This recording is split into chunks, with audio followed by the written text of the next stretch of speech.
প্রথমে পালং শাকটিকে ধুয়ে কেটে মিক্সিং জারে দিতে হবে এবং তাতে কাঁচা লঙ্কা এবং রসুন দিয়ে এটিকে ভালোভাবে পেস্ট করে নিতে হবে। এটিকে ভালোভাবে পেস্ট করে নিতে হবে। পেস্ট ভালোভাবে হয়ে গেলে এটিকে সাইডে রেখে নতুন একটি পাত্রে পরিমাণ মতো ময়দা, পরিমাণ মতো লবণ এবং পরিমাণ মতো জিরে এবং ধনের গুঁড়ো নিয়ে মিক্স করে নিতে হবে। তারপরে অল্প কালো জিরে দিয়ে দিতে হবে।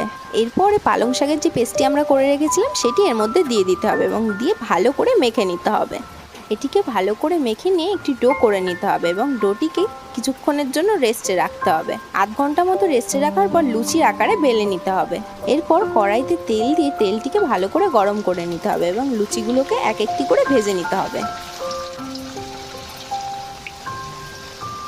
ভেজে নিলে রেডি হয়ে যাবে আমাদের পালং শাকের ফুলকো ফুলকো কচুরি।